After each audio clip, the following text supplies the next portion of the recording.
இயேசு கிறிஸ்து நாமத்தில் அன்பின் வாழ்த்துக்கள். இந்த செய்தி சில சமயத்திலே அதிர்ச்சி தரக்கூடியதாக இருக்கும். அதே சமயத்தில் சற்றும் எதிர்பாராத ஒரு செய்தியாகவும் இது காணப்படும். இந்த நாளிலே நாம் தியானத்துக்கென்று எடுத்துக்கொள்ளப்பட்ட வேத பகுதி என்னவென்று கேட்டால் அபிஷேகம். இதை கேட்கிற பொழுது சந்தோஷமாக இருக்கும். ஆனால் இந்த அபிஷேகத்தை குறித்து பலமுறை பல விதங்களிலே பரிசுத்தாவினுடைய நடத்தல்படி நான் போதித்திருக்கிறேன். ஆனால் இந்த நாளிலே அபிஷேகம் விலகுமா என்ற ஒரு கேள்விக்குறி அநேகருடைய இருதயங்களிலே இருக்கிறது. அதே சமயத்தில் இதை யாரும் குறையாக யாருடைய வாழ்க்கையை நாம் குற்றப்படுத்தாமல் அதே சமயத்தில் நம்முடைய ஜீவியத்தை ஆவிக்குரிய வாழ்க்கையை காத்து கொள்வதற்கு ஏதுவாக இந்த வேத பாடம் அமையும் என்று நான் கர்த்தருக்குள்ளே விசுவாசிக்கிறேன், நம்புகிறேன். அபிஷேகம் விலகுமா? மாம்சமாக யாவர் மீது என் ஆவியை ஊற்றுவேன், அப்பொழுது உங்கள் குமாரரும் குமார்த்திகள் தீர்க்க தரிசனம் உரைப்பார்கள், உங்கள் வாலிபர்களும் மூப்பர்களும் சொப்பனம் காண்பார்கள் என்று வேதம் சொல்லுகிறது. தரிசனம் காண்பார்கள். யோவேல் மூலம் நிறைவேறப்பட்டது உரைக்கப்பட்ட தீர்க்க தரிசனம் அப்போஸ்தலர் நடவடிக்கையில் நிறைவேற ஆரம்பித்தது. இவைகள் எல்லாம் நமக்கு தெரியும். பழைய ஏற்பாட்டில் இருக்கிற அபிஷேகம் கோத்திரத்துக்கு ஒருத்தர் மேல் இறங்க ஆரம்பித்தது. மேலே இறங்கினார். நல்லா புரிந்து கொள்ளணும். அபிஷேகம் எப்படி மேலே இறங்கினது? அப்பொழுது இந்த தைல கொம்பு என்று ஒரு கொம்பு இருக்கும். ஒரு கொம்பில் தைலத்தின் நுனியில், அந்த கொம்பின் நுனியிலே தைலத்தை படும்படி வைத்து அதை வைத்து அபிஷேகம் பண்ணுவார்கள். அடுத்தது சால்வை, தைல கொம்பு, நேரே அபிஷேக குப்பியையே ஊற்றுவார்கள். இப்படியாக பல விதங்களில் இந்த அபிஷேகமாகப்பட்டது ஒவ்வொரு காலகட்டத்துக்கு ஏற்றபடி வந்து கொண்டிருக்கிறது. ஏசாயா 61 வாசிக்கிறோம், 1வது வசனம், கர்த்தராகிய ஆவியானவர் என் மேல் இருக்கிறார், சுவிசேஷத்தை அறிவிக்கும்படியே இந்த ஆவியானவர் இருக்கிறார்.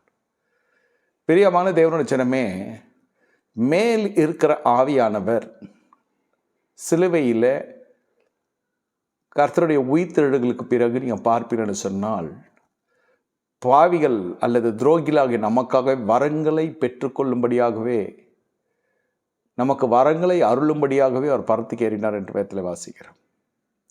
இப்பொழுது மேல் இருக்கிற ஆவியானவர் என்ன செய்கின்றார்? நமக்குள்ளே வாசம் செய்கிற ஆவியானவராய் மாறுகிறார். இந்த ஆவியானவர் வாசம் செய்கிற பொழுது வாக்கு கடங்காத பெருமூச்சுகளோடு நம்முடைய பலவீனங்களுக்காக வேண்டுதல் செய்கிறார் என்று சொல்லி ரோமருக்கு நிருபம் 8வது அதிகாரம் 29வது வாசிக்கிறோம். இந்த அந்நிய பாஷை தேவ பக்தியினுடைய அடையாளமாய் அது காணப்படுகிறது. தேவ பக்தி விருத்தி அடைவதற்காக, பக்தி விருத்துக்காக தருளப்பட்டிருக்கிறது. நம்முடைய பலவீனுக்காக ஆவியானவர் பிதாவை நோக்கி வேண்டுதல் செய்கின்றார். இப்படியாகிய அந்நிய பாஷை ஆவியானுடைய அடையாளமாய் முத்தரிக்கப்பட்டிருக்கிறது. என்னை கேட்டுக்கொண்டிருக்க தேவனுடைய ஜனமே, இவ்வளவு ஊர்ஜிதமாய் பெற்றுக்கொள்ளுகிற அபிஷேகம் ஒரு மனிதனை விட்டு விலகக்கூடுமா? அது சாத்தியம்தானா? ஏனென்றால் அப்படி இல்லாவிட்டால் வேதம் சொல்லாது ஆவியை அவிழ்த்து போடாதிருங்கள் என்று சொல்லாது. ஒரு மனுஷன் ஆவியை அவிழ்த்து போட முடியுமா என்று கேட்டால் முடியும். நாட்கள் பொல்லாத நல்லபடியினால் காலத்தை பிரயோஜனப்படுத்திக் கொள்ளுங்கள். உங்களுக்கு மீட்பு நாளுக்கென்று முத்திரையாய் கொடுக்கப்பட்ட பரிசுத்த ஆவியானவரை நீங்கள் விசனப்படுத்தாதிருங்க. ஆவியானவர் விசனப்படும்படி நடக்காதிருங்க. இந்த ஆவியானவர் துக்கப்படும்படி நம்ம நடக்கக்கூடாது. நமக்குள்ளே வாசம் செய்கிற தேவனுடைய ஆவியானவர் நம்மோடு கூட எல்லாரும் வாசம் செய்யலாம். பணம் இருக்கிறவரை, நல்ல உடல் சுகம் இருக்கிறவரை, நல்ல இளமை இருக்கிறவரை, மற்றவர்களுக்கு நீங்கள் உழைத்து கொடுக்கும் வரை, எல்லாம் எதிர்மறையாய் போகிற பொழுது, உங்களுக்கு மற்றவர்கள் எல்லாம் கொடுக்க வேண்டிய சூழ்நிலை இருக்கிற பொழுது, இந்த மனிதன் எப்பொழுது இறந்து போவான், இந்த பெண் எப்பொழுது இறந்து போவாள், இந்த பெண்மணி சரீர சுகமீனம் இருக்கிறது, கையிலே பணம் இல்லை, சரீர தேவைகளுக்கு மக்கள் உங்களை அணுகுகிற பொழுது, நீங்கள் கொடுக்கிற ஸ்தானத்தில் இருக்கிற பொழுது அநேகர் விரும்புவார்கள். ஆனால் அநேகத்தை நீங்கள் மனுஷனிடத்தில் எதிர்பார்க்கிற ஒரு ஸ்தானத்தில் இருக்கிற பொழுது அநேகர் உங்களை பார்த்தால் திரும்பி கொண்டு போவார்கள். நோய் வேண்டாம், நொடி வேண்டாம், பற்றாக்குறை ஒன்று வந்தால், கடன் பிரச்சனை ஒன்று வந்தால், பொருளாதார சிக்கல் என்று ஒன்று வந்தால், அதை திருப்பி அடைக்க முடியாத ஒரு சூழல் வந்தால், அறிமுகமானவர்கள் கூட அந்நியர்களை போல் நடந்து கொள்வார்கள். காரணம், கேட்டு விடுவீர்களோ என்ற ஒரு பயம் இருக்கும். அல்லது பொருளாதாரத்திலே உங்களை நம்ப முடியாத ஒரு எல்லையில் இருக்கிறீர்கள், மிகவும் தள்ளப்பட்டிருக்கிறீர்கள். அவ்வளோதான், உறவுகள் கூப்பிட்டே சொல்லிவிடுவாங்க. அல்லது அவர் நடந்து கொள்ள விதத்திலே அறிந்து கொள்ளலாம். அதையும் உணராது போகிறவர்களுக்கு கூப்பிட்டே சொல்லிவிடுவாங்க. காரணம் என்ன? அவர்களை சொல்லி தவறில்லை, நம்ம எதோ தோல்வியிலே இருக்கிறோம் வாழ்க்கையில். அதான் பணம் அல்ல, இது மனம்தான் நமக்கு காரியம். ஏன் அதை சொல்லுகிறேன் என்றால், எல்லாரும் நம்மை விட்டு போகலாம், ஆனால் ஆவியானவர் நம்மை விட்டு போவாரா என்று கேட்டால் அதுவும் நம்முடைய மனதின் காரணத்தில் இருக்கிறது. கர்த்தர் எப்படி ஐயா ஒரு மனுஷன் விட்டு போவார்? நான் உங்களோடு கூட இருக்கிறேன் என்று சொன்ன தேவன். மத்தேயுவில் வாசிக்கிறோம் 28 அதிகாரம் கடைசி வசனத்தில், உலகத்தின் முடிவு பரிந்தும் சகல நாட்கள் உங்களோடு கூட இருக்கிறேன். ஏசாவில் அது வாசி, நான் உன்னோடு கூட இருக்கிறேன். நமக்குள் வாசம் செய்கிற ஆவியானவர் நம்மை விட்டு விலகி விடுவதற்கு வாய்ப்புகள் உண்டா என்று கேட்டால் உண்டு என்றுதான் அது சரியான அர்த்தம். தேவன் அப்பொழுது என்னை கைவிடுவாரா என்று கேட்டால் கைவிட மாட்டார். ஆனால் ஆவியானவர் விலகுவதற்கு வாய்ப்பு இருக்கிறதா என்று கேட்டால் விலகிறதுக்கு வாய்ப்பு நிறைய இருக்கிறது. இதை அறிந்த பொழுது சபை என்ன செய்யும் என்று கேட்டால், பெற்றுக்கொண்ட பரிசுத்த ஆவியானவர் துக்கப்படுத்தாமல் இருக்கும். அதே சமயத்தில் மீட்பு நாளுக்கு என்று முத்திரையாய் கொடுக்கப்பட்ட பரிசுத்த இழக்காது இருக்கும்.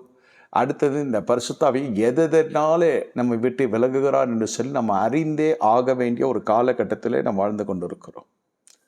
முதல் நீங்கள் பார்க்கிற பொழுது உங்கள் வாழ்க்கையை யாரோடு கூட நீங்கள் பகிர்ந்து கொள்ளுகிறீர்கள்?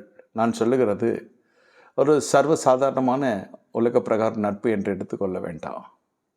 இது உன்னத தேவன் உங்களை படைக்கிற பொழுது ஜென்ம சுபாவத்தோடு நாம் வருகிறோம். அதன் பிறகு தேவனை நாம் அறிந்து கொள்ளுகிற பொழுது, அல்லது தேவன் நம்மை சந்திக்கிற பொழுது நம்ம புது சிருஷ்டியாய் மாறுகிறோம்.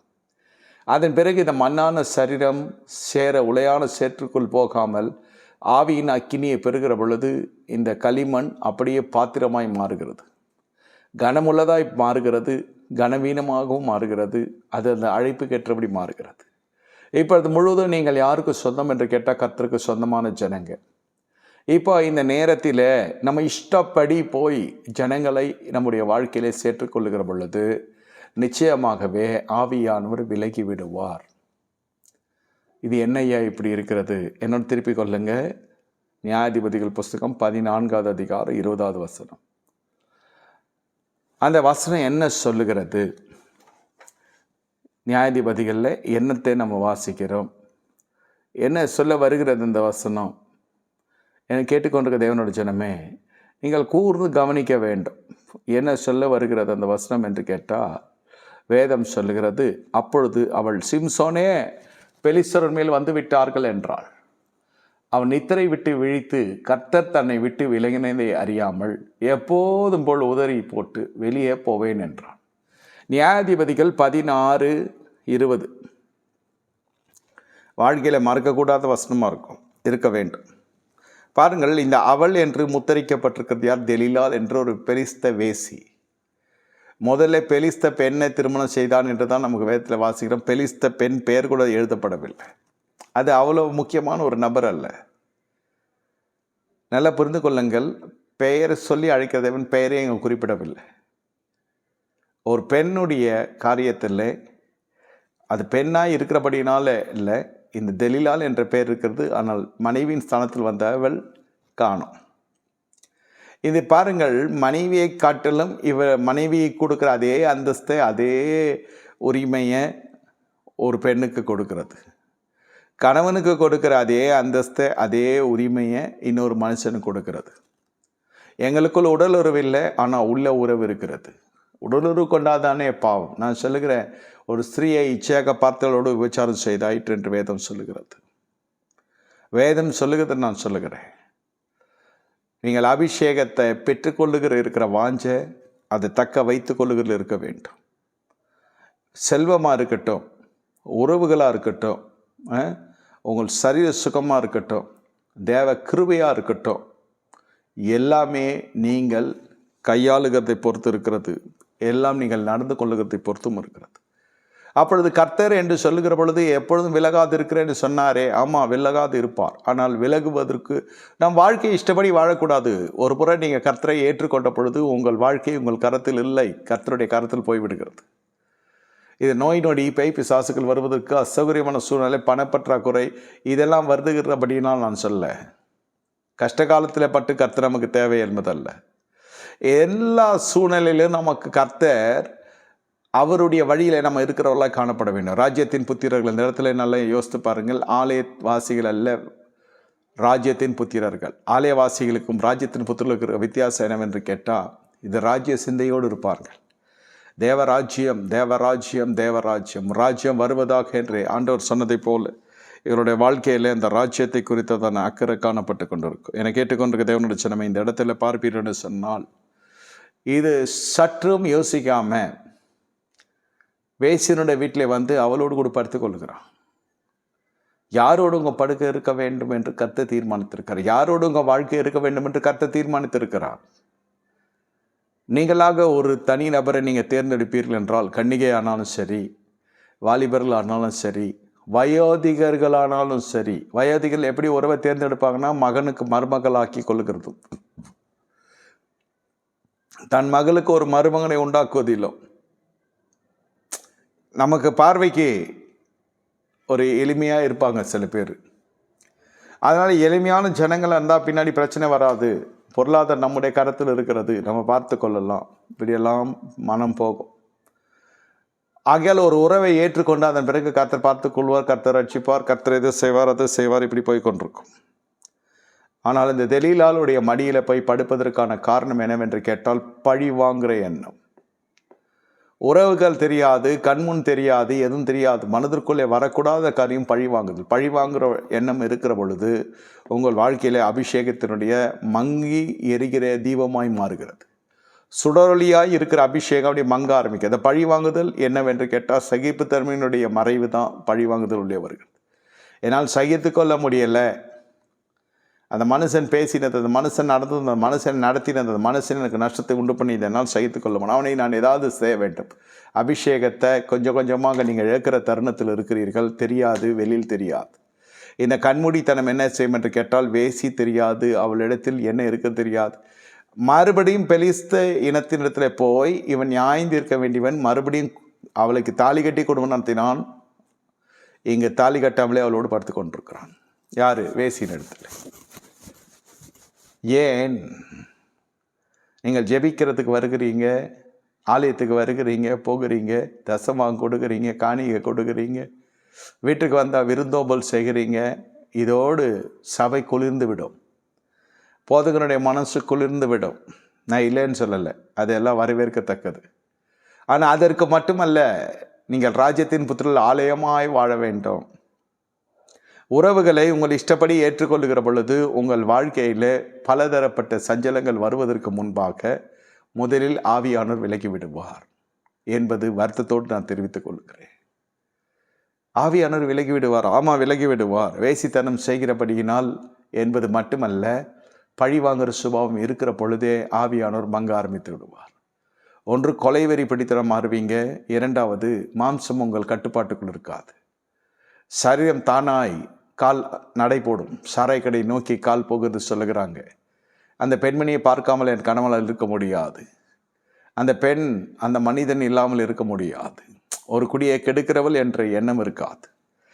எப்படியோ அவர்கள் இஷ்டப்படி அவர்களுக்கு அறியாமலே சில காரியங்கள் நடந்து கொண்டிருக்கும். ஆனால் அந்த காரியம் அவர்கள் ஞானத்துக்கு உட்பட்டதாக இருக்கும்.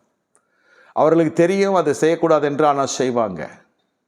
எப்படி? யார் இயக்குகிறது? கண்ணுக்கு தெரியாத சத்துருக்கள். உலகத்தின் ஆவி உங்களை இயக்க ஆரம்பிக்குது. பரிசுத்தாவின் நடத்தல்படி போகவில்லை. நல்லா புரிந்து கொள்ளுங்கள். இது உலகத்தின் ஆவி.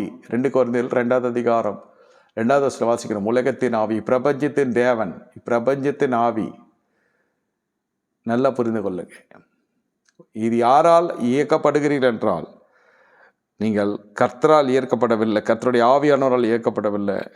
ஆனால் உங்கள் வாழ்க்கை வேறு ஒரு ஆவியால் வேறு ஒரு ஆளுகைக்குள்ளே போய் கொண்டிருக்கிறது. என்னை கேட்டுக்கொண்டிருக்க தேவனோட ஜனம், ஏன் இந்த பிரச்சனை? நம்முடைய வாழ்க்கையில் பழி வாங்குகிற எண்ணம் இருக்கிற பொழுது திருவிருந்தும் ஆசைப்படுகிறது. இந்த பழி வாங்குகிற எண்ணம் வருகிற பொழுது கால் தள்ளாட ஆரம்பிக்கிறது. சரீரம் உங்கள் கட்டுப்பாட்டுக்குள்ளே. ஒன்று வேசின் கருத்தில் போய், இல்லை போதையின் கருத்தில் போய், இல்லை குடும்பத்தை விட்டு பிரிந்து போகிறதா போய், தேவையில்லாத சர்ச்சை இருக்கும் கணவனுக்கும் மனைவிக்கும். படுக்கையானது அந்த மனுஷனுக்கு, அந்த லேகியோன் கட்டில் இருக்கிற மனுஷனை பார்ப்பேன் என்றால் தெக்கப்பொலி தேசத்தான், ஆனால் அவன் இருந்ததோ கெசரனேத் என்ற ஒரு இடத்துல. அவன் படுக்கை எங்கே இருக்குது? கல்லறையில் இருக்கிறது. சில நேரம் கத்துவான், சில நேரம் கூச்சலிடுவான், சில நேரம் தன்னை அழித்து கொள்வான். அவன் இடத்திலே வருகிற ஜனங்களை அழிக்க பார்ப்பான்.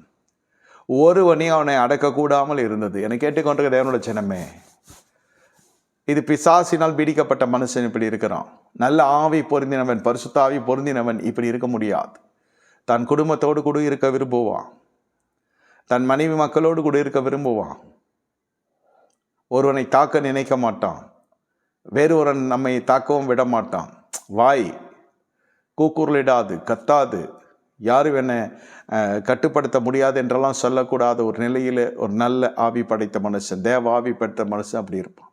அதே மனிதன் அந்த ஆவிகளிலிருந்து விடுதலை பெற்றவன் என்ன செய்கிறான்? வஸ்திரம் தரிக்கிறான், இயேசுவின் பாதத்தினில் அமர்ந்து கொண்டிருக்கிறான். இந்த வஸ்திரம் தரித்தல் என்றால் நான் சொல்லுகிறது ரட்சிப்பின் வஸ்திரத்தை குறித்து சொல்லுகிறேன். ரட்சிப்பின் வஸ்திரம், உங்களுக்கு ரட்சிக்கப்பட்டவன் உள்ளான மனுஷன் நிர்வாணியாக இல்லாமல் வஸ்திரம் தரிக்கப்படுகிறான். உங்களோட ஜீவத்தை பொறுத்து அதே ரட்சிப்பின் வஸ்திரம் கல்யாண வஸ்திரமாய் மாறி இயேசு கிறிஸ்துவின் வருகையிலே எடுத்துக்கொள்ளப்படத்தக்கதான விதத்தில் ராஜ்யத்திலே காணப்படுவோம். ஏன் நான் இதெல்லாம் எடுத்து சொல்லுகிறேன் என்று கேட்டால், மறுபடியும் பழிவாங்கிற எண்ணமான வேசியினுடைய வீட்டுக்குள்ளே நடத்துகிறது. ஒரு குடும்ப வாழ்க்கையில் மாமியார் வீடு ஜனம் இருக்கலாம், சொந்த வீட்டார் இருக்கலாம், சத்துருக்களாக இருக்கலாம், சொந்த சகோதராக இருக்கலாம், சகோதரிகளாக இருக்கலாம், உற்றார் உறவினர்கள், நெருங்கின பந்தம், சொந்தம், சபையார், போதகன், விசுவாசி, யாரானா இருக்கலாம். உங்களுக்குள்ளே ஒரு கசப்பு இருக்கும் என்றால் அதை கர்த்தருக்குள்ளே தகனித்து விடுங்க. இல்லாவிட்டால் அது என்ன செய்யும் என்றால் உங்களை பழி வாங்குற எண்ணத்துக்கு கொண்டு போய்விடும். உங்களை அறியாமல் உங்களை இழக்க செய்துவிடும். தெரியாது. ஆரம்பத்தில் உங்களை தங்களே அறியாமல் தங்கள் கற்பை இழந்த ஜனங்கள் உண்டு. தங்களுடைய பொக்கிஷமான பரிசுத்தாவை இழந்தவர்கள் உண்டு. ஏன்? பழி வாங்குற சுபாவம். வேத பாடத்தில் நன்றாக புரிந்து கொள்ளுங்கள். பழி வாங்குகிற எண்ணம் இருந்தால் வேறே ஆவி உள்ளே வரும். அதனால்தான் இயேசு கிறிஸ்துவை ஏற்றுக்கொள்ளாத பட்டணத்தை சீஷர் சொல்லுகிறாங்க, நாமும் எலியாவை போல் அக்கினி இறக்கலாமா என்று கேட்டதற்கு ஆண்டவர் சொல்லுகிறார், என்ன ஆவி உடையவர்கள் என்று நீங்கள் அறியீர்களா? எந்த ஆவி கிரியை செய்கிறது? யோசித்து பார்க்கணும். அபிஷேகம் பண்ணப்பட்டதெல்லாம் உண்மைதான், ஆனால் எந்த ஆவி கிரியை செய்கிறது? ஒரு உறவை ஏற்படுத்தி கொள்ளுகிறது அல்லது நேரடியே விபச்சாரத்துக்குள்ளே ஈடுபடுகிறது. கர்த்தர் கூட இருக்கிறார் என்று சொல்லிதான் எல்லாமே நடக்கும். கர்த்தர் கூட இருக்கிறார் என்று நினைத்துதான் எழும்புகிறான். கர்த்தர் இல்லை, போய்விட்டார். நேரே சத்துருக்கும் கர்த்தர் ஒப்பு கொடுக்கப்பட்டு விடுகிறான். அதன் பிறகு அவயங்கள் எல்லாம் சரீரம் முழுவதும் அவருடைய கட்டுப்பாட்டுக்குள் போய்விடுகிறது. கண்ணை பிடுங்குகிறாங்க, தலைமயிரை சிறைக்கிறாங்க. ஆனால் ஒரு பரிகாசத்தின் சின்னமயம் காணப்பட்டு எல்லோரும் கண்டு பயந்த அந்த தோற்றம் போய், அவனுடைய கம்பீரம் போய், அந்த அபிஷேகம் இருக்கிற வரைக்கும் உங்கள் சரீரம் காண்டாமிருகத்துக்கு கொத்த பலன் இருக்கும். ராஜஜெய கம்பீரம் காணப்படும். அந்த அபிஷேகம் எதனால உங்கள் வாழ்க்கையில் நினைத்திருக்குது என்றால் ஜாதிகளோடு கலவாது இருக்கிற வாழ்க்கை. இப்படி ஜாதிகளோடு கலவாது இருக்கிற வாழ்க்கை உங்கள் வாழ்க்கையில் இருந்தால் எந்த மனிதனும் பில்லி சூனியம் செய்ய முடியாது. எந்த மனிதனுடைய மாந்திரிக வல்லமை உங்களை மேற்கொள்ளாது.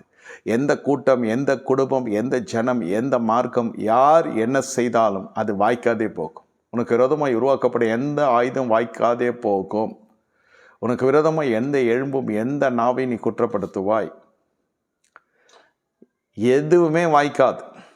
ஆனால் நீங்களே போய் ஜாதிகளோடு கலந்து கொள்வீர் என்றால் ஒரு புறம் தேவனுடைய வாதை உங்கள் வாழ்க்கையில் பற்றி எரியும்.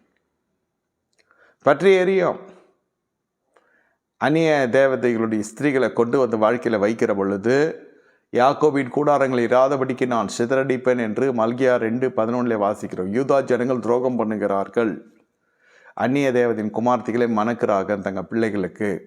அப்படிப்பட்டவன் காவல் காக்கிறதா இருந்தாலும் சரி, காணிக்கை செலுத்த இருந்தாலும் சரி, பரிசுத்த ஸ்தலத்தில் ஊழியர் செய்கிறா இருந்தாலும் சரி, யாராக இருந்தாலும் சரி, அவனை யாக்கோபின் கூடாரங்கள் இல்லாதபடிக்கு நான் சங்கரிப்பேன் என்று வேதம் சொல்கிறது. ஒரு உறவு அது திருமணம் தானே ஐயா என்றெல்லாம் நீங்கள் சொல்லக்கூடாது. அந்த உறவை நீங்கள் உருவாக்குற பொழுது தெரிந்து கொள்ள வேண்டும். நீங்கள் பெற்றுக்கொண்டிருக்கிற அபிஷேகத்துக்கு நீங்கள் பங்கம் விளைவிக்கிறீர்கள்.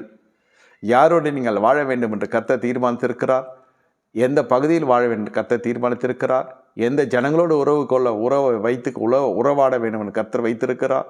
அதாவது வேதம் சொல்லி இருளுக்கு ஒளிக்கு சம்பந்தமே எதையோ பண்ணி திருமணத்திற்கு ஒரு ஞானஸ்தானம் கொடுத்து எப்படியோ அதை ஒரு திருமுழுக்கு கொடுத்து இந்த காரியம் கட்டலாம் வந்து பத்திரிகையில் போட்டு எல்லா காரியம் இவர்களே செய்து வேதம் சொல்லாத காரியத்தெல்லாம் செய்து எப்படி 1000 பொய்யை சொல்லி ஒரு திருமணம் செய்ய என்று சொல்லுகிற அந்த உலகத்தின் வழக்கத்தின் வாசகத்துக்கு ஏற்றபடி எதையாவது ஒன்று செய்த திருமணம் ஜெயித்து விடும்.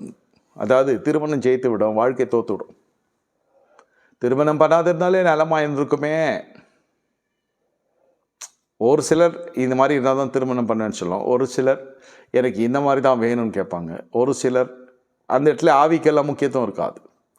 அவருடைய விருப்பம், அவருடைய எதிர்பார்ப்பு, அது என்னுடைய முடிவு ஏமாற்றம் என்றே தெரியாது. சில பேருக்கு ரொம்ப வாழ்க்கையில் இந்த எண்ணம் வந்து ஆழமாக பதிஞ்சிடும். 25, 20, 25, 26 இருக்கா மாதிரியே இருக்கும்.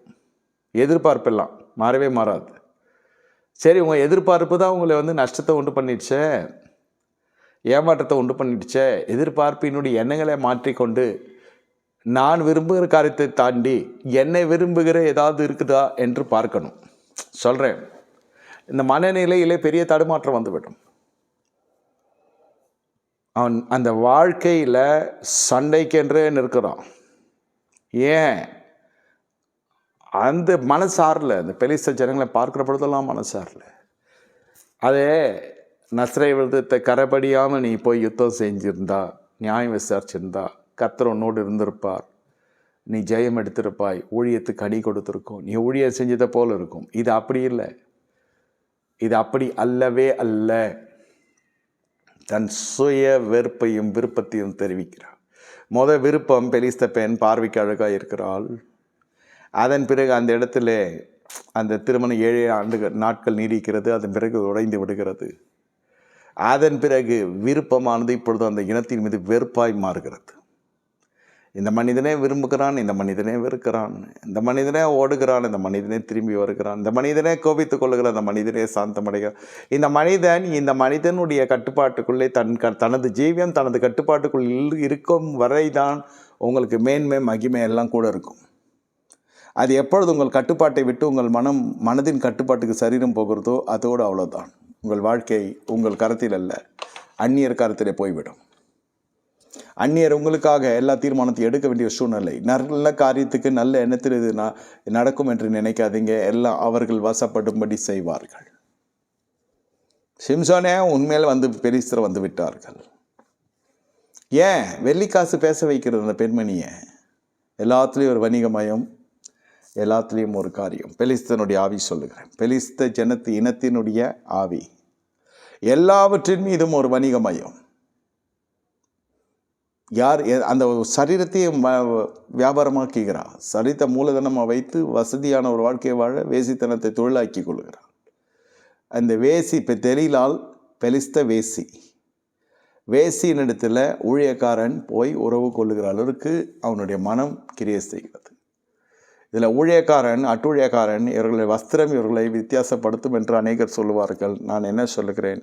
வஸ்திரத்தை காட்டிலும் உங்கள் மனம், உங்கள் மனதை நீங்கள் கையாளுகிற விதத்தை பொறுத்து தான் இருக்குது. ராஜ்யத்தின் புத்திரரா நம்ம ஆலயவாசிகளுக்கு ராஜ்யத்தை புத்திருக்கு என்ன? இது ஆலயம் ஆலயம் ஆலயம். ஆலயத்துக்கு போக்குவரத்துமாக இருக்கிற பரிசுத்தம் மறிக்கிறதை கண் என்று வேதம் சொல்கிறதை போல இது ஆலயவாசிகளாகவே இருப்பாங்க. ஆலயமாக வாழணும்னு தெரியாது. ராஜ்யத்தின் புத்திரில் அப்படி அல்ல. முக்கியத்துவம் பரிசுத்தம். இத்தகைய உறவுகளுக்கெல்லாம் முக்கியத்துவம் கர்த்தர் தான். ஒரு உறவை உண்டாக்கி கொள்ளுகிறது என்னுடைய பணத்தின் அந்தஸ்தின்படி அல்ல, என்னுடைய வருமானத்தின்படி அல்ல. அதெல்லாம் பாருங்கள், திருமணத்துக்கு நான் வேணான்னு சொல்ல. உங்களுடைய அந்தஸ்தை பாருங்கள், உங்களுடைய பணத்தை பாருங்கள், கல்வியை பாருங்கள், எல்லாமே பாருங்கள், நான் வேணான்னு சொல்ல. ஆனால் கர்த்தரை பார்க்க தவறாது இருங்க. போய் அநியாயத்துக்கு போய் பெலிஸ்த ஸ்திரீ, முதல்ல பெலிஸ்த ஸ்திரீ ஒரு விஷயம் நம்ம சூடுபட்டுட்டோம் வாழ்க்கையில். மறு விஷயம் எப்படி இருக்கணும் தெரியவில்லை. அதுதான் சொல்கிறது, போராடி மறுபடியும் போய் போராடி அந்த ஜனங்களை ஏதாவது செய்யணும். நியாயம் தீர்க்கிறதுக்கு நஸ்ரேய விரதம் தீட்டுப்படாது இருக்கிற வரைக்கும் தான் ஊழியம் கலக்கட்டும். உங்கள் பிரதிஷ்டை மாசுபடாது இருக்கிற வரைக்கும் ஊழியம் நல்ல பிரகாசிக்கும். பிரதிஷ்டை மாசுபடுகிற பொழுது கொஞ்சம் நிதானித்து உங்களை உபவாசித்து தாழ்த்தி கர்த்தரிடத்தில் மனதுருக்கத்தின் தேவன் உங்கள் மீது இறங்குறவரை காத்திருந்து இந்த அபிஷேகம் ரெட்டிப்பான முறையில் கிரியை செய்வரை காத்திருந்து அதே பிறகு நீங்கள் புறப்பட்டு போவீர்கள் என்று சொன்னால் உங்கள் வாழ்க்கை மட்டுமல்ல, போகிற எல்லா இடத்திலும் ஆசீர்வாதமாய் நீங்கள் இருப்பீர்கள். இந்த இடத்துல ஆயத்தம் கிடையாது, நசரேய விரதத்தை குறித்து அக்கறை கிடையாது, அஜாக்கிரதையான ஒரு ஓட்டம், அஜாக்கிரதையான ஒரு வாழ்க்கை. இந்த நாளிலே கர்த்தர்களை எச்சரிக்கிறார். அநேக சிம்சோன்கள் அநேகர் அழைப்பை பெற்றிருக்கிறாங்க, அநேகர் ஊழியத்தை பெற்றிருக்கிறாங்க, அநேகர் அபிஷேகத்தை பெற்றிருக்கிறாங்க, அநேகருக்கு கர்த்தர் அந்த ஆசீர்வாதங்களை கொடுத்திருக்கிறார். ஆனால் அதை தக்க வைத்துக் கொள்வது எல்லாருக்கும் தெரியாது. தக்க வைத்துக் கொள்ளுகிறவன் பாக்கியவான். நாம் எல்லாம் நினைக்கிறோம் ஆலயவாசிகள் பெற்றுக்கொள்ளுகிறதுல பாக்கியவான்களாக இருப்பாங்க. ஆனால் ராஜ்யத்தின் புத்திரர்கள் அப்படி அல்ல. பெற்றுக்கொண்டதை தக்க வைத்து கொள்ள தெரிந்திருக்கணும். பெத்த பிள்ளையாக இருந்தாலும் சரி, கட்டின வீடாக இருந்தாலும் சரி, நீங்கள் பெற்றுக்கிற அபிஷேகமாக இருந்தாலும் சரி, கிருபை என்னை விட்டு போகாது என்ற வசனம் இருக்கிறது, இல்லைன்னு சொல்லலை. எனக்கு திருப்பி கொள்ளுங்க, யோனா தீர்க்கதரிசன புஸ்தகம் 2வது அதிகாரம் 10-11 வசனம் என்ன சொல்லுகிறது? அநேக வரும் மாயை நம்பி கிருபையை போக்கடிக்கிறாங்க. கிருபையும் போய்விடுமா? கிருபை போகாது, சமாதான உடன்படிக்கையில் எல்லா ப்ராப்ளம் இருக்கும் என்றெல்லாம் வேதம் சொல்லுகிறது. ஆமாம், யாருக்கு இருக்குமோ அவங்களுக்கு இருக்கும்.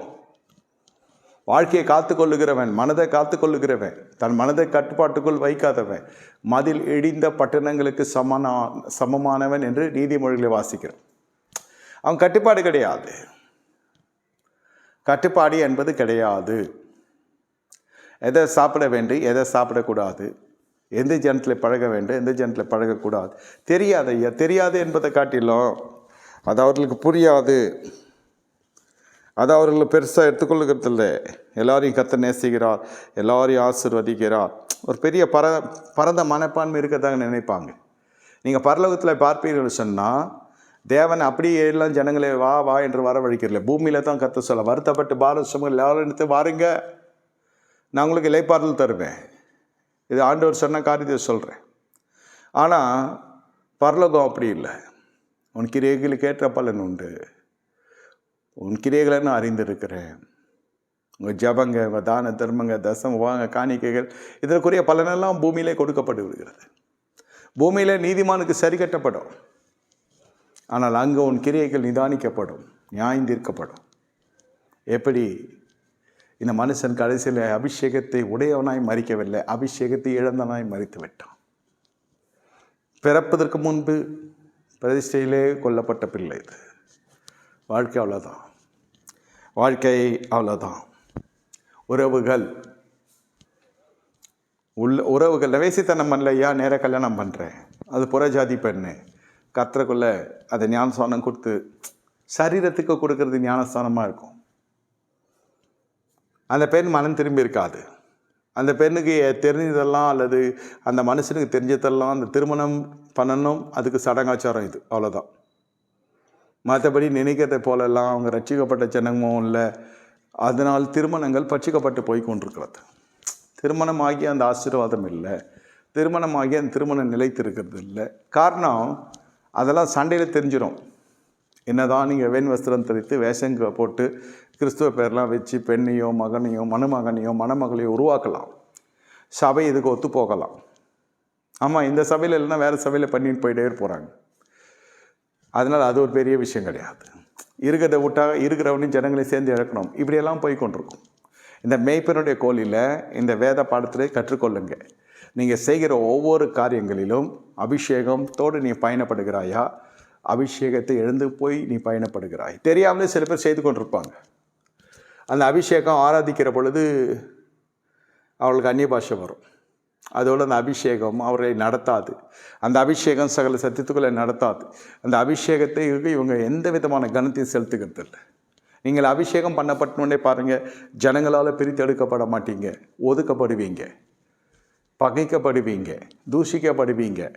ஆனால் கர்த்தருடைய பார்வையிலே நீங்கள் பிரித்தெடுக்கப்பட வேண்டிய ஜீவியத்துக்குள்ளே வர வேண்டும். வரல, கர்த்தரே அந்த உறவுகளை உடைக்கிறார். இந்த இடத்துல தான் சொந்த ஜனங்கள் அந்நியர்களாக மாறுகிறாங்க. இந்த இடத்துல தான் சொந்த ஜனங்கள் சத்துருக்களாக மாறுகிறாங்க. இந்த இடத்துல ஆறுதல் தேடி, அன்பை தேடி நம்ம இங்கெல்லாம் சுற்றி கொண்டிருப்போம் என்றால் உன்னதமானவருடைய அன்பை இழந்து விடுவோம். உன்னதமான தேவனுடைய அபிஷேகத்தை இழந்து விடுவோம். உன்னதமான தேவனை நம்ம இழந்து விடுவோம். அபிஷேகம் விலகுமான்னு கேட்டால் விலகுறதுக்கு நிறைய வாய்ப்பு இருக்கிறது. அதெல்லாம் விலகாதுன்னு சொல்கிறதெல்லாம் பொய்யான ஒரு மாயை. நான் தான் வசனத்தோடு சொல்கிறேன்னு. விலகுமானா விலகும். எப்படி விலகாதுன்னு போட்டிருக்க? யாருக்கு விலகாதுன்னா இப்படி வாழ்கிறவர்களுக்கு விலகாது. அதான் ராஜ்யத்தின் புத்திரர்கள். ராஜ்யத்தின் புத்திரர்கள் என்றதுனால விலகாதுன்னு இல்லை. இந்த சத்தியத்தின்படி கீழ்ப்படுகிற பொழுது அது ராஜ்யத்துக்குரிய சுவிசேஷம், ராஜ்யத்துக்குரிய சட்டத்திட்டங்களுக்குள்ளே ஒரு வாழ்க்கை சமர்ப்பிக்கப்படுகிறது. அது கிறிஸ்தவ வாழ்க்கையாக இருக்காது, அது ஆவிக்குரிய வாழ்க்கையை மாறும். அது ஆவிக்குரிய வாழ்க்கையிலிருந்து ராஜ்யத்துக்குரிய வாழ்க்கையை மாறும். அது ராஜ்யத்தின் நாகரிகத்துக்குள்ளே வரும், ராஜ்யத்தின் சம்பாஷணைக்குள்ளே வரும், ராஜ்யத்தின் கலாச்சாரத்துக்குள்ளே வரும். இது எல்லாம் வெளியிலேருந்து நான் பேசுகிறது எல்லாம் சத்தியத்தின் அடிப்படையில் வருகிறது. இதுக்கு ராஜ்யம் செவி சாய்க்கும். நீ போகும் இடமெல்லாம் கர்த்தங்களோடு கூட இருக்கிறார். வாசிக்கிற பொழுது எவ்வளோ பிரம்மாண்டமாக இருக்குது. யாரோடுமே சேரல.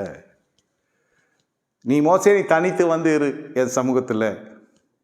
காரணம் என்ன? எல்லாரையும் கர்த்தர் தான் படைக்கிறாரு. ஆனால் உங்கள் மேலே ஒரு விசேஷமான தெரிந்து கொள்ளுதல் இருக்குது. என்ன தெரிந்து கொள்ளுதல்? நீ ஜாதிக்குள்ளுக்குள்ளே கலவாது இருக்கிற வாழ்க்கை வாழணும். நீ ஒரு ஆவிக்குரிய இஸ்ரவேலர். நீங்கள் ஆவிக்குரிய ஒரு இஸ்ரவேலர். அந்த பயபக்தி வாழ்க்கையில் இருக்கணும், வாயில் இருக்கக்கூடாது. வாய் அறிக்கை செய்யலாம், ஆனால் இருதயமோ தூரமாக இருக்கிறது இல்லவா? இதுக்கெல்லாம் காரணம் என்ன? அபிஷேகத்தை இழப்பதற்குரிய 99% ஜனங்க இருப்பாங்க. அதன் பிறகு அந்த காலத்துலலாம் காத்திருப்பு கூட்டம் என்று சபையில் வைப்பாங்க. சனிக்கிழமை போய் அபிஷேகம் பெறாதவங்க பெறுவாங்க. அதெல்லாம் நான் பரிகாசம் சொல்ல, அதெல்லாம் நல்லது தான். அந்த மாதிரி காத்திருப்பு கூட்டத்தில் நான் அபிஷேகம் பெற்றிருக்கிறேன், இல்லைன்னு சொல்ல. இருக்கிற அபிஷேகம் பெற்றவங்களும் அந்த இடத்துல போய் இருக்கிற அபிஷேகத்தை புதுப்பித்து கொள்ளுவாங்க. இப்போ அதெல்லாம் இருக்கான்னு தெரில, எல்லாம் வேறு மாதிரி போய் கொண்டிருக்கிறது. சரி, ஆனால் எவ்வளோ இந்த மாதிரியெல்லாம் நடக்கிற இடத்துக்கு பரிசுத்தாவி என்ற ஒரு வால் போஸ்டரை பார்த்துட்டு எத்தனையோ ஜனங்க ஓடி இருக்கிறாங்க. தாகம், அபிஷேகத்தை பெறுகிற வரைக்கும் அந்த தாகம் இருக்கும். பெற்ற பிறகு ஒரு பெருமிதம் வந்துடும், பெற்றுட்டோன்னு. அதுக்கப்புறம் அவங்க ஆடுற அந்த அலப்பறைகளும் அவங்களோட நடவடிக்கைகள் எல்லாமே தேவ சமூகத்துக்கு பொல்லாததாக இருக்கும். அபிஷேகம் இருக்கிறது எனக்கு யாரும் போதிக்க வேண்டியதில்லை. கடைசியில் பார்த்தா சிம்சோனை போல போயிடும். ஒரு உறவு அபிஷேகத்தை அசைக்கக்கூடும். உடல் உறவு அபிஷேகத்தை சுத்தமாக விலக செய்யும். திருமணத்தினுடைய எல்லைக்கு வெளியில் செய்கிற உடல் உறவு சொல்கிறேன். திருமணத்துக்குள்ளே இருக்கிறது அவர்கள் இருவரும் ஒரு உடலாக இருப்பாங்க, ஒரே சரீரமாக இருப்பாங்க, ஒரே மனமாக இருப்பாங்க. அவர் நிர்வாளிகளாக இருந்து வெட்கப்படாது இருக்கிறாங்க. ஏதேன் தோட்டனுடைய உறவு. தாயின் தகப்பனையும் விட்டு பிரிந்து மனைவியோடு சேர்ந்திருப்பான் புருஷன். தாயின் தகப்பனையை விட்டு பிரிந்து மனைவியானவள் புருஷனை நாடி வருவா, தேடி வருவா, புருஷனை சார்ந்து வாழ்வா. அப்பொழுது அவர் ராஜா அவள் அழகில பிரியப்படுவார். அந்த ராஜா வேறு யாரும் இல்லை, புருஷனைத்தான் சொல்லப்பட்டிருக்கிறது. வெளிப்படுத்த 1:6 வாசிக்கிறோம். ரட்சிக்கப்பட்ட ஒவ்வொரு விசுவாசியும் ராஜாக்களாக ஆசலாய் கர்த்தருடைய ரத்தனமை பிதாவாகிய தேவனுடைய சன்னதிக்கு முன்பு நிலை நிறுத்துகிறது என்று வாசிக்கிறோம். இப்போ பாருங்கள், ஏற்றுக்கொள்ளுகிற திருமண ரீதியில் ஏற்றுக்கொண்டாலும் சரி, அல்லது எதிர்காலத்தை நினைத்து ஏற்றுக்கொண்டாலும் சரி, சந்தர்ப்ப சூழ்நிலையை காரணம் காமிச்சு அதனால் இந்த மனுஷன் என் வாழ்க்கையில் இருக்கிறான், இல்லை இருக்கிறார்கள், இந்த மனுஷர்கள் இந்த மனுஷிகள் இருக்கிறாங்க, வேறு வழி தெரியல, எதிர்காலம், நிகழ்காலம், கடந்த காலம், இதையெல்லாம் காரணம் காமிச்சு பெற்ற அபிஷேகத்தை இழந்துடாதீங்க. இது எச்சரிப்பின் துணியாக உங்களுக்கு ஒலிக்கட்டும். ஊடகத்தில் கேட்கிறவர்களாக இருக்கட்டும், சபை விசுவாசிகளாக இருக்கட்டும், மந்திரில் சேராத ஆடுகளாக இருக்கட்டும், இந்த வசனம் உங்கள் காதுகளில் வந்து கேட்பதற்கு கர்த்தர் பாராட்டின கிருபைக்காய் கர்த்தரை ஸ்தோத்தரிக்க வேண்டும். அபிஷேகம் நீ இழக்கிற தருணத்தில் இருக்கிறாய். அறியவில்லாமல் நீங்கள் சகனமாக இருப்பதற்கு இந்த வசனம் உனக்கு முன்பு வந்து நிற்கட்டும், பேசட்டும். அப்புறம் நாளைக்கு எனக்கு சொல்லலைன்னு சொல்லி நியாயத்தீர்ப்பில் யார் இடத்துலையும் நீங்கள் சொல்லக்கூடாது, கர்த்தர் இடத்துல சொல்லக்கூடாது, யாரும் சொல்லலைன்னு சொல்லக்கூடாது. நீ தேர்ந்தெடுக்கிற உறவும் அபிஷேகத்தை நிர்மூலப்படுத்தும். நீ உடைத்து கொள்ள நினைக்கிற திருமணம் அபிஷேகத்தை நிர்மூலப்படுத்தும். பல பிரச்சனைகள் திருமணத்தில் இருக்கலாம். அதெல்லாம் மேற்கொண்டு வர்றதுக்கு தான் அந்த அபிஷேகம். ஆனால் திருமணத்தை உடைக்காத புதுசாக திருமணமானவர்கள் தேடாதீங்க. இது அபிஷேகத்து குட்டகத்தை விளைவிக்கிறது. அடுத்ததாக 1 சாமுவேல் 16:14 கர்த்தருடைய ஆவி சவுலை விட்டு நீங்கினால் கர்த்தரால் விடப்பட்ட பொல்லாத ஆவி அவனை கலங்க பண்ணி கொண்டிருந்தது. 13 நீங்கள் வாசித்தீங்கன்னா, தாவீதுக்கு கர்த்தருடைய ஆவியானவர் தாவீதின் மேல் வந்து இறங்கினார்.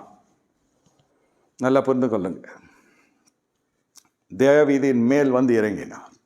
தைல குப்பியில் வந்த அபிஷேகம், தைல குப்பியில் வந்ததுனால அபிஷேகம். மேல் வீட்டறையில் 120 பேர் மேலே அக்கினியாய் வந்த அபிஷேகம் அவர்களுக்குள்ளே வாசம் பண்ணுகிறார். சரி, பெற்றுக்கொண்ட அபிஷேகத்தை எப்படி நம் சவுல் என்ற ராஜா இழந்தான்? மறுபடியும் சொல்லுகிறேன், துண்டிக்கப்பட வேண்டிய உறவை துண்டிக்கணும். பிரித்தெடுக்கப்பட்ட வாழ்க்கை. அமலேக்கனுக்குரியது எதுவும் எடுத்துக்கொண்டு வராத. பொருளாதாரத்தினால் அபிஷேகம் போகும். கர்த்தருடைய ஆசீர்வாத சித்திரனும் அதனோடு வேதனை கூட்டார். அன்றன்றைக்குள்ள அப்பத்தையும் தண்ணீரையும் கர்த்தர் நம்ம கொடுத்து ஆசீர்வதிக்கிறார். அந்த தேவன் கொடுக்கறது பிடிக்காது. மாம்சத்துக்கு தேவன் வழங்குகிற காரியம் கர்த்தருடைய கருத்தில் வாங்கி சாப்பிடுறது பிடிக்காது.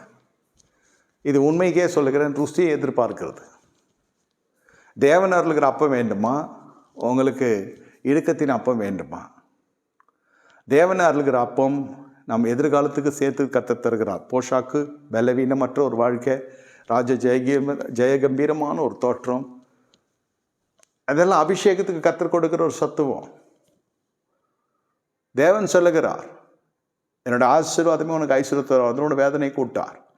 சில ஐஸ்வர்யங்கள் அபிஷேகத்துக்கு வெளியில வருகிற ஐஸ்வர்யம் வரக்கூடுமா என்று கேட்டால் வரும். தேவன் அருளாத ஐஸ்வர்யம் வருமா என்று கேட்டால் வரும். இதான் தான் சொன்னேன் முதல்ல. இந்த செய்தி உங்களுக்கு அதிர்ச்சி தரக்கூடிய செய்தியாக இருக்கும், அதே சமயத்தில் எச்சரிப்பின் செய்தியாகவும் எடுத்துக்கொள்ளலாம். யூதாஸ்கரியத்துக்கு கொடுக்கப்பட்ட அந்த 30 வெள்ளிக்காசு எங்கேருந்து வந்தது? எதன் அடிப்படையில் வந்தது? இயேசுவை காட்டி கொடுத்த காசு. ஆனால் பொருளாதாரராக இவனை வைத்திருக்கிறாங்க ஊழியத்தில். இவன் பார்க்காத பணம் இல்லை, நல்ல போக்குவரத்துமாக இருக்கிற ஊழியம். அது பலிக்கு பெறுகிற ஊழியம். எப்போ பிதாவாகிய தேவன் ஊழியங்களில் மகிமைப்படுகிறாரோ, பரிசுத்தாவின் மகிமைப்படுறாரோ, அந்த ஊழியத்தில் ஜனங்கள் பெருக்கி இருப்பாங்க. அதே சமயத்தில் அந்த இடத்துல ஒரு வித்தியாசம் இருக்கும். தேவனுடைய ஆவியானவர் கிரியை செய்கிறபடினாலும் சொல்கிறேன். இல்லை, ஏற்ற காலத்தில் அந்த ஊழியத்தை உயர்த்தும்படி கூட கர்த்தர் வைத்திருக்கலாம். கர்த்தர் அந்த நாளில் உங்கள் மத்தியில் அசைவாடி கொண்டிருக்கிறார். உங்கள் இருதயம் கலங்காதிருப்பதாக. அழிக்க வேண்டிய அமலேக்கியன் அழிக்கப்படலை. சரி, அவனையும் அழிக்கலை, அவனுக்கு உண்டானதையும் அழித்து விடு, அதை மீது ஆசைப்படாத. இல்லை, அமலேக்கினையும் அழிக்கலை, அவனுக்கு உண்டானதையும் நான் எடுத்துக்கொண்டு வந்து என் முற்றத்தில் கட்டி வைத்து விட்டு கேட்டால் கர்த்தருக்கு நான் பலி செலுத்துகிறேன். கீழ்ப்படிதலை பார்க்கலாம் எது உகந்தது கர்த்தருக்கு? பலியை பார்க்க கீழ்ப்படிதல் உகந்தது என்று வேதத்தில் வாசிக்கிறோம். கீழ்ப்படிதல், அபிஷேகம் இருந்தால் உங்களுக்கு கீழ்ப்படிதல். யாருக்கு கீழ்ப்படுகிறீங்க? மனுஷனுக்கு அல்ல, கர்த்தருடைய வார்த்தைக்கு. அப்பொழுது உங்கள் வாழ்க்கையில் அந்த அபிஷேகம் நிலைத்திருக்கும். இந்த இடத்துல பாருங்க, பொருளாதாரம் அபிஷேகத்தை இழக்க செய்கிறது. பொருளாதாரம் நம்ப முடியுமா? யூதாஸுக்கு பொருளாதாரம், யூடியூப்லலாம் பார்த்தீங்கன்னா ஒரு பேசிவ் இன்கம் வரணும், சம்பாத்தியம் இல்லாமல் ஒரு தனியாக ஒரு வருமானம் வரணும். தப்புன்னு நான் சொல்ல, பேராசைன்னு சொல்ல, செய்யுங்க. உன் கையின் பிரயாசத்தை கர்த்தர் ஆசீர்வதிக்க, பல வழிகளிலே பல கிருபைகளை கொடுத்து கர்த்தரை ஆசீர்வதிக்கட்டும், நான் வரவேற்கிறேன். ஆனால் ஒரு நாள் இயேசுவை காட்டி கொடுத்து எதுவும் செய்யாதீங்க. இயேசுவை வச்சு வியாபாரம் செய்யாதீங்க. ஆலயத்தை வச்சு ஒரு வியாபாரம் பண்ணாதீங்க. ஆலயத்தை வச்சு ஒரு பெண் பார்க்குற விஷயம், ஒரு தரகு வேலை பார்க்கறது, திருமண பந்தல்லாம், விவாக மாலை, விவாக மேடை, இதெல்லாம் ஆலயத்துக்குள்ளே நடக்கக்கூடாது. விவாகம் நடக்கலாம். இந்த ஆலயத்தை மைய புள்ளியாக வச்சுட்டு 2 wheeler 4 wheeler buying, selling, housing, selling, movable properties, அசைய சொத்து வாங்க விற்க, நிலம், இந்த தரகர் வேலைலாம் இங்கே பண்ணக்கூடாது. தேவன் தராத ஐஸ்வர்யம் மாறிடும். ஆலயத்துக்குள்ளே பண்ணல, ஆலயத்தை கான்டாக்ட்ஸ் வச்சு பண்ணுறேன், அதுக்காக தான் ஆலயத்துக்கு வரீங்களா? அமலேக்கியரை அழிக்கணும். நமக்குள்ளே இந்த அமலேக்கியன் ஆலயத்துக்குள்ளே வரக்கூடாது. நம்ம ஆத்துமாவிலே வர்றது எதுக்கு? ஆலயத்துக்கு. துதிக்கான மகிமையெல்லாம் கற்றுக்கு செலுத்த நான் வருகிறேன், அவ்வளோதான். இடம்னா மேலே உட்காரலாம், இடம் இல்லைனா கீழே உட்காரலாம். அந்த பிரச்சனை நம்மக்கிட்ட இல்லை, எல்லோரும் உட்காரலாம். சொல்கிறேன், எனக்கு இந்த இடம், எனக்கு அந்த இடம், எனக்கு இந்த இடம்லாம் நம்ம சொல்லக்கூடாது. இது ஏன் இடம், நான் காலகாலமாக உட்காந்துருக்கெல்லாம் சொல்லக்கூடாது. யாருக்கு முன்னாக வராங்களோ அவங்க உட்காந்து போயின்னு இருக்கலாம், பின்னாடி வரவங்க பின்னாடி உட்காந்துக்கலாம். நான் எதுக்கு சொல்கிறேன்னா, எல்லோரும் சமமாக இருக்கிற இடம் தேவாலயம். இங்கேயும் பாகுபாடு இருந்ததுனாக்கா எங்கே தான் போவாங்க இப்போ ஜனங்க? எல்லாத்துலேயுமே ஐஸ்வர்யானுக்கு ஒரு வரவேற்பு இருக்கும். எல்லாத்துலேயுமே ஏழைகளை ஒரு நிராகரிக்கிற இடங்கள் நிறைய இருக்கிறது. ஏழைகளை ஏற்றுக்கொள்ளுகிறதும் பணக்காரர்களை பார்த்து பழகி கொள்ளுகிறது இடமாய் ஆலயம் இருக்கக்கூடாது என்பது தான் தேவன் எதிர்பார்க்கிற காரியம். இப்படியெல்லாம் முக்கியத்துவம் கொடுத்தா அந்த ஆலயத்திலே ஆண்டவர் அசையாட மாட்டார், அந்த ஊழியத்தில் கர்த்தர் மகிமைப்பட மாட்டார். நாம வேணால் உயர்த்தப்படலாம், ஆனால் கர்த்தர் பயன்படுத்த முடியாது. கர்த்தருடைய நாமத்தை இவங்க பயன்படுத்தலாம், இந்த ஜனங்களை கர்த்தர் பயன்படுத்த மாட்டார். இந்த மனுஷனை பாருங்கள், எல்லாத்தையும் அழித்து போடுன்னு சொன்னால் மந்தையை கொண்டு வந்து முற்றத்தில் கட்டிவிட்டு கேட்டால் கர்த்தருக்கு நான் பலி செலுத்த போகிறேன். அண்ட சராசரத்தையும் படைத்த தேவனுக்கு நம்மிடத்தில் காணிக்கை பார்க்கறது எதற்கேன்னா அன்பின் காணிக்கை. அது ஒரு பொறுப்பு நமக்கு இருக்கிறது, ஒரு உத்தரவாதம் நமக்கு இருக்கிறது. நம்ம தனி மனிதன் அல்ல, அனாதைகள் அல்ல. எப்படிப்பட்ட ஜனங்களை இழந்தவர்களாக நீங்கள் இருந்தாலும் உங்களுக்கென்று ஒரு தேவ சமூகம், உங்களுக்கென்று ஒரு தேவ மனிதன், உங்களுக்கென்று ஒரு ஆலயம், ஆஃப்லைனோ ஆன்லைனோ உங்களுக்கென்று ஒரு அபிஷேகம் பண்ணப்பட்ட தலைமைத்துவம் கர்த்தர் உங்களுக்கு கொடுக்காம இல்லை. அதை அப்படியே பயன்படுத்தி கொள்ளணும். நல்ல விஷயத்துக்கு சொல்கிறேன், நல்லபடியாக அதை ஆவிக்குரிய ரீதியில் பயன்படுத்தி கொள்ளணும். அதை பூமிக்குரிய ரீதியில் இருதரத்தாருக்குமே அதை பயன்படுத்தி கொள்ளக்கூடாது என்பது தான் வேதம் சொல்கிற காரியம். அதான் சொல்கிறது, இந்த விவாத மேடை இல்லை, விவாகம். அதாவது திருமணம் ஃபிக்ஸ் பண்ணி கொடுத்து புரோக்கர் காசு வாங்கிறது. போதகர் ஒரு வரன் பார்க்குறாருக்கும் இந்த மாதிரி தரகர்கள் வரம் பார்க்கறது நிறைய வித்தியாசம் இருக்கும். எதையோ ஒன்று தள்ளி விட்டு போயினே இருப்போம் கமிஷனுக்கு. ஆரம்பத்தில் தேவதூதன் மாதிரி தெரியும். அதாவது சம்மந்தப்பட்ட ஜனங்களுடைய பேராசை, அவங்க மனசுலையும் பேராசை, தனக்கீடான ஜனங்களை பார்க்கறதில்ல. இந்த சவுலுடைய ஆவி சபையில் கிரியை செய்கிறது, விசுவாசிகளை கிரியை செய்கிறது. கேட்டால் கர்த்தருக்கு காணி கொடுக்குறேன்றது, கேட்டால் கர்த்தருக்காக பலி செலுத்துறேன்றது. இந்த கொடுத்தல் என்பது அந்த இடத்துலலாம் காணிக்க மாசுபடுதுன்னே தெரியாது. அதனால சில பேரால் தசமாங்க கொடுக்கணும்னு நினச்சாலும் கொடுக்க முடியாது. நான் சொல்லிட்டேன், அது 10% கொடுக்க முடியாது. அதுக்குள்ளே அதிலே இட ஒதுக்கீடெல்லாம் இருக்கும். அந்த தசமத்தை பிரித்து போட்டு கொடுப்பாங்க இல்லையா, ஏன் ஒரு சபைக்கு போகிறது இல்லை? போக முடியாது. அங்கே ஆத்ம ரீதியாக ஒரு காரியம் இருக்குது, இன்னொரு காரியம் சரீர ரீதியாக இருக்கிறது. அந்த என்னதான் இருந்தாலும் அது நாங்கள் இதுவாக்கும் அதுவாக்கும், அந்த சபைக்கு இவ்வளோ, இந்த சபைக்கு இவ்வளோ. சரி, யாரும் கேள்வி கேட்க மாட்டாங்க, கேட்டால் இருக்கட்டும் போயிடும். நான் சொல்கிறது சத்தியத்தை போதிக்கிறேன். விசுவாசினுடைய வாழ்க்கையில் இந்த சத்தியம் உங்களுக்கு விடுதலை தர வேண்டும் என்ற நல்ல எண்ணத்தில் போதிக்கிறேன். என்ன ஊடகத்தில் இதை வருகிற பொழுதும் புரிந்து கொள்ளுங்கள். உங்கள் வாழ்க்கையில் காணிக்கை சில சமயத்தில் உங்களை அழித்து போட்டுவிடும். என்னையா இது காணிக்கை கொடுக்கலனா தான் பிரச்சனைன்னுவாங்க. அது உண்மைதான். காயின் காணிக்கையை செலுத்தினான், அவன் காணிக்கையே அங்கீகரிக்கப்படலை. அதன் பிறகு அவன் செய்கை பொல்லாததாக இருந்து அவனையே கர்த்தருடைய வழியில் இல்லாமல் சபிக்கப்பட்டவனாக போனான். காயின் சொல்கிறேன், காயின் ஆதாமுடைய மூத்த குமாரன். காணிக்கை உருவாக்கினது, அதை அறிமுகப்படுத்துது உலகத்துக்கு முதல் அறிமுகப்படுத்தின காயின். முதல் அவன் காணிக்கை அங்கீகரிக்காமல், ஒரு மனிதனுடைய காணிக்கை படவில்லை என்று சொன்னால் அதுவும் காயின்து என்பது தான் வருத்தத்துக்குரிய காரியம். ஆமாம், நீங்கள் காணிக்கை செலுத்துகிறபடி அந்த காணிக்கையை ஏற்றுக்கொள்ளுகிறது இல்லை, மனசுக்குள்ளே இரத்த பிரிய இருந்து கொண்டிருக்கிறது, ஒரு வன்மம், ஒரு துன்மார்க்கம் இருந்து கொண்டிருக்கிறது. இந்த இடத்துல வேணாம், அழித்து விடு, அமலேக்கன் வேணாம் இல்லை. அமலேக்கன் வேண்டான்னு சொல்கிறத அமலேக்கனை முழுவதும் அழிக்கவும் இல்லை, அமலேக்கனுக்கு உண்டானதை எடுத்துக்கொண்டு வர வேணான்னு சொன்னதையும் அதையும் கீழ்ப்படியாமல் பெரிய விதத்தில் தலை விரித்து ஆடுகிறது. அபிஷேகம் கீழ்ப்படிதலுக்கு உட்பட்டது.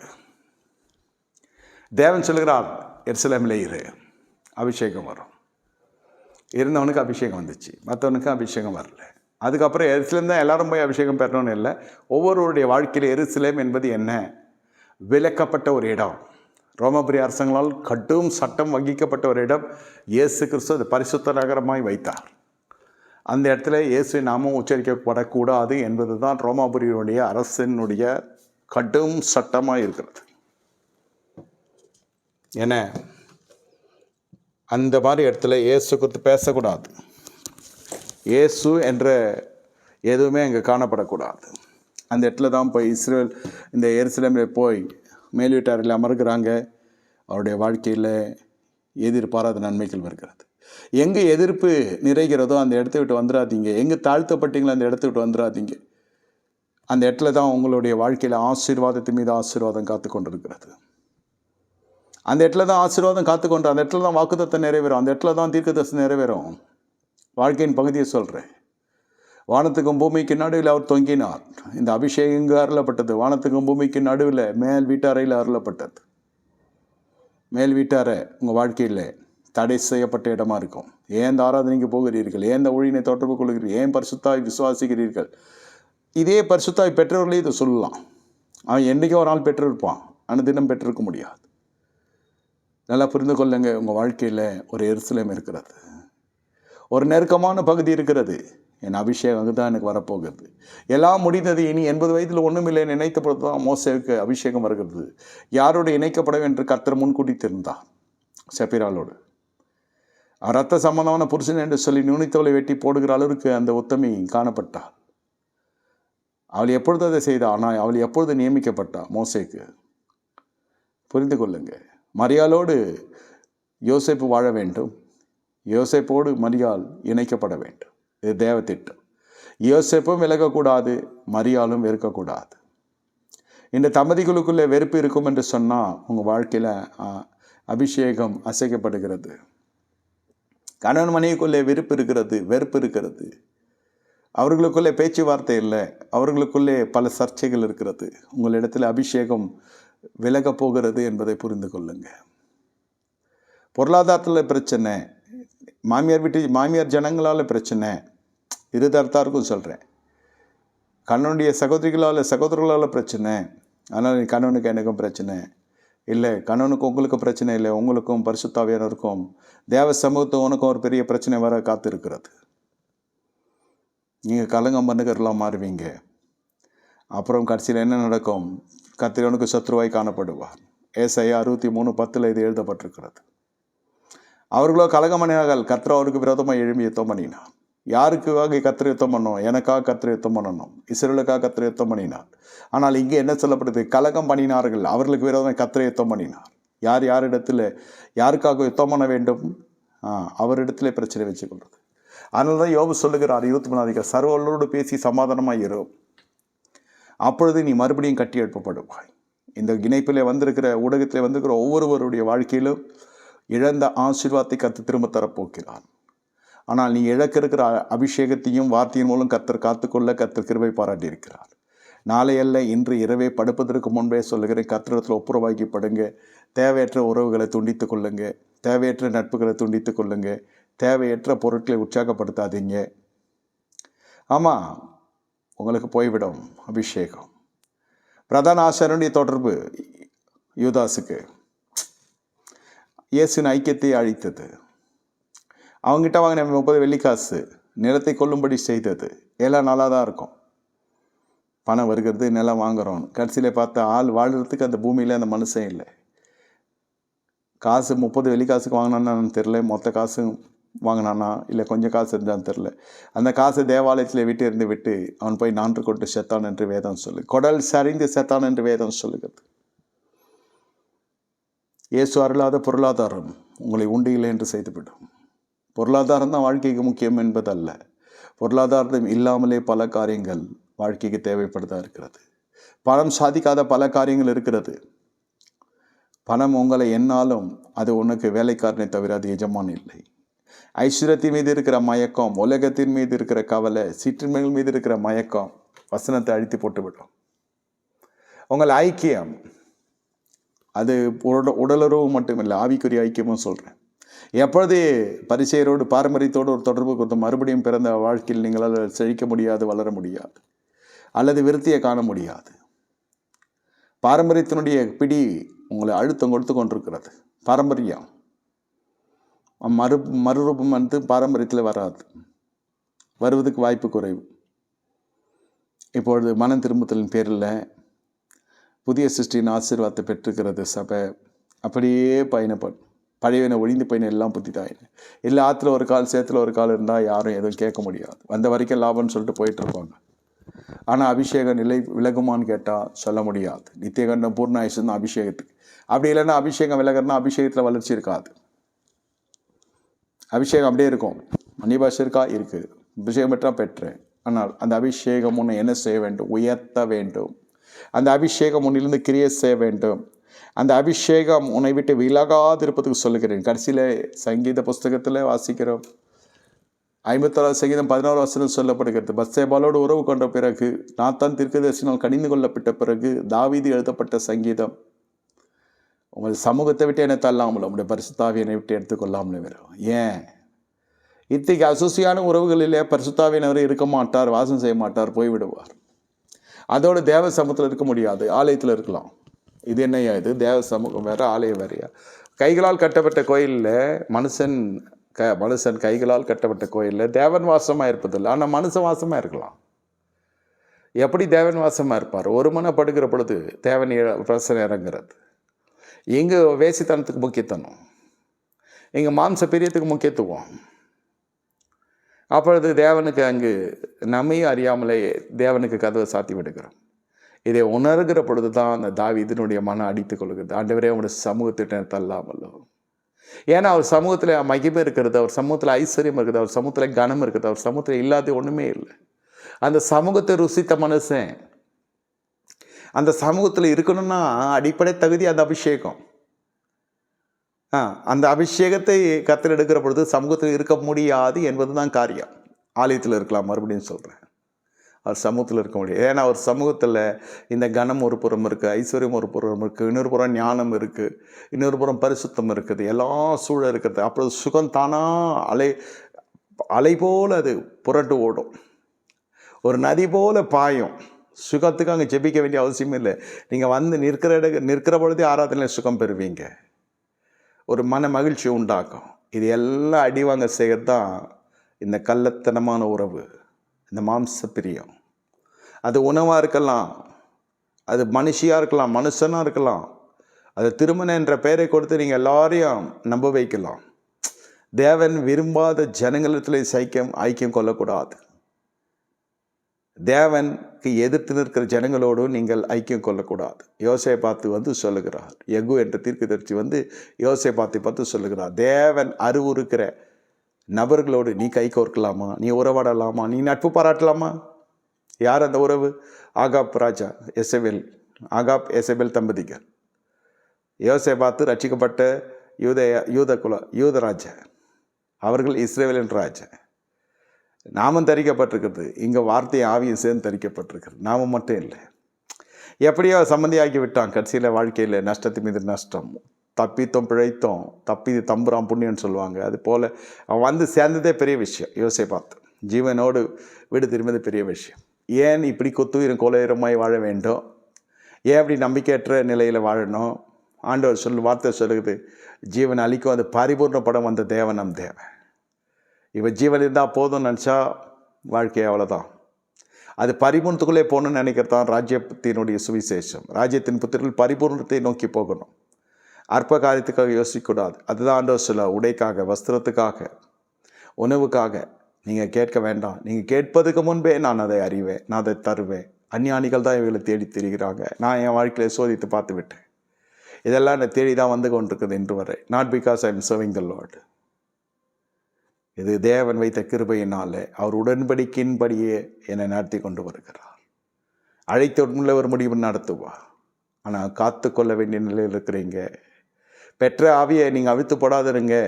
பெறாதவங்க அந்த ஆவியை, இந்த அடிப்படையில் நீங்கள் இந்த அறிவு, இந்த ஞானம் உங்களை பக்குவப்படுத்த வேலையெடுத்து பாதுகாக்க செய்யும்.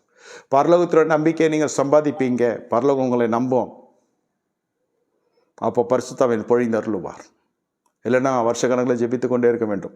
எல்லாரோட நான் செல்வேன், எல்லாரோட இஷ்டப்படி எல்லாரோடைய உடல் உறவு கொள்ளுவேன், எல்லாரோடைய நான் நடந்து கொள்வேன், கிருபை என்னை காப்பாற்றும், கர்த்தர் நான் செய்ய போகிற பாத்துக்கு சிலுவையில் மரித்தார், ரத்தம் சிந்தினார்லாம் சொன்னாலாம் வாழ்ந்து கொள்ளலாம். பூமியில் பற்றாக்குறையின் மத்தியிலும், பிணிகள் மத்தியிலும், நோயின் மத்தியிலும், சாபத்தின் மத்தியிலும், சஞ்சத்தின் மத்தியிலும், வறுமையின் மத்தியிலும், வெறுமையின் மத்தியிலும், வனாந்திரத்தின் மத்தியிலும் என்ன வந்தாலும் பணம் நிற்க மாட்டேன்றது, ஒன்றுமே இப்போ வாய்க்க மாட்டேன்றது, வேலை கிடச்சா கூலி கிடைக்காது, கூலி கிடச்சா அது பத்தாது இருக்கும், திருமணமான குழந்தை இருக்காது, திருமணமாகி குழந்தை இருக்கும், புருஷன் இருக்க மாட்டான், இல்லை மனைவி கோச்சிட்டு போயிடும். ஆனால் வேதம் என்ன சொல்லுகிறது? மனைவி வீட்டோரங்களில் திராட்சை கொடியை போல் இருப்பா, பிள்ளைகள் ஒலிவமர கன்ற போல் இருப்பாங்க. யாருக்கு இது எல்லாருக்கும் பொருந்துமான்னு கேட்டால் பொருந்தாது. ராஜ்யத்தின் புத்திரர் ராஜ்யம் ராஜ்யம் என்று சொல்லுகிறதுக்கு என் சபை மட்டும் அதனை பிரகடனப்படுத்தி சொல்ல நினைக்க வேண்டும். ராஜ்யத்தின் சுவிசேஷத்தை அறிந்தவர்கள் இதோட ரகசியம் என்னவென்றால், முதலாவது சொல்லப்படுகிறது, கர்த்தருக்கு பயப்படுற மனுஷன் விதமாக ஆசீர்வதிக்கப்படுவான். பயந்து அவரோட வழியில் நடக்கிறவனும் அவன் பாக்கியவான். பயப்பட்டது ஒரு அனுபவம்னா அவர் வழியில் நடக்கிறது ஒரு அனுபவம். நடைகள் உறுதியாக இருக்கிற பொழுது குடும்பம் உறுதியாக இருக்கும். இஷ்டப்படி நான் ஜீவிப்பேன், கர்த்தர் பார்த்து கொள்வார், மற்றொடைய அபிஷேகத்தை சார்ந்து வாழ்கிறது, மற்றொரு ஜபத்தை சார்ந்து வாழ்கிறது, எல்லா ஆலயவாசிகளுக்குள்ளே நடக்கிற காரியம் நடந்து கொண்டிருக்கும். அதை மாற்ற முடியாது. ஆனால் ராஜ்யத்தின் சுவிசேஷத்தை விசுவாசித்து ராஜ்யத்தின் புத்திரர்கள் இந்த ஸ்தானத்தில் வருகிறவர்களுக்கு நீங்கள் யாரையும் நம்ப மாட்டீர்கள், நீங்கள் கர்த்தருடைய வார்த்தையை நம்புவீங்க, அதற்கு நடைகளை நீங்கள் உறுதிப்படுத்திக் கொள்வீங்க. என்னிடத்தில் தேவ பயம் இருக்கிறதா என்று சோதித்து கொண்டே இருப்பீங்க. அப்பொழுது அபிஷேகம் விலகுவதற்கு வாய்ப்பே இருக்காது. வாசனம் சொல்லுகிறபடியே நான் சொல்லுகிறேன், பொண்ணை வெள்ளியை சம்பாதிக்கிறதை காத்துக்கொள்கிறதை போல அதை காட்டில் உச்சிதமான அபிஷேகத்தை காத்துக்கொள். அவங்களுக்கு தெரியும், இந்த மனுஷனத்தில் பேசினால் தேவ பக்தி விருத்தி அடையாது, தேவ பக்தி தேய்ந்து போய்விடும், கிருபை மாசுபடும், சில சமயத்தில் கிருபையை கூட இழந்து போயிடுவோம். அதோடு அந்த உறவை துண்டித்துக்கொள் நல்லது. துண்டித்துக்கொள்ளுக்கு தான் நான் சண்டைலாம் இல்லை, மௌனமாக இருந்துருது நல்லது. அபிஷேகம் விலகுமா? இப்போ விளங்குதா உங்களுக்கு? விளங்குமா விளங்காதா? அநேகர் நினைத்து கொள்வாங்க, அதெல்லாம் கொடுத்தது தான், கர்த்தர் எடுக்க மாட்டார். இதை எடுத்த மேட்டர் தான் நான் சொல்ல இருக்கேன் வசனத்தோடு. இவ்வளோ நேரம் போதிக்கிறதெல்லாம் வேத வசன அடிப்படையில் தான் போதித்து கொண்டிருக்கிறேன். எது சொந்த கருத்து கிடையாது, சொந்த கருத்து சொல்லவும் தெரியாது. இது பரத்திலிருந்து வருகிற சத்தியம், ராஜ்யத்தின் சுவிசேஷம். கண்களை மூடி கர்த்தரை நோக்கி பார்ப்போமா? அபிஷேகம் பெறாதவர்கள் இந்த சத்தியத்தை கீழ்ப்படுகிற பொழுது பெற்றுக்கொள்வீங்க. அபிஷேகம் பெற்றவர்கள் இந்த சத்தியத்துக்கு விலகி போகிற பொழுது அபிஷேகத்தை சேர்ந்து எழுந்து விடுவீங்க. தாவீது கதறபடி சூழ்நிலை எதனால் யோசித்து பாருங்கள். அதிலெல்லாம் போய் நான் சிக்கிக்கொள்ளக்கூடாது. இப்பொழுதே நீங்கள் முயற்சி செய்யணும். என்ன முயற்சி செய்யணும்? அந்த சூழ்நிலையை உருவாத பார்த்துக்கொள்ளணும். ஆண்டவரே ஸ்தோத்தரிக்கிறேன், சொன்னதை சொன்ன ஆசீர்வதி அலங்கரியும் புதிய நாமத்தினால் அழைக்கப்பட போகிறார். ஆசீர்வதிக்கிறோம் தகப்பனே, ஆசீர்வதிக்கிறோம், நினைத்தருளும். இயேசுவை தெளிக்கிறோம், இயேசுவின் நாமத்தில் பிதாவே. என் ஆத்மாவை கர்த்தரை ஸ்தோத்திரி, முழு நாமத்தை ஸ்தோத்திரி, ஆத்மாவை கர்த்தரை ஸ்தோத்திரி, கர்த்தரை சகல உபாலை மறுவாதி. கர்த்தராகிய இயேசு கிறிஸ்து கிருபை பிதாவாகிய தேவனுடைய அன்பும் பரிசுத்தமும் நினைக்கும் மனையோடு கூட சதாகாலம் சில பிரசவன் கூட இருப்பதாக. நன்றி, வணக்கம்.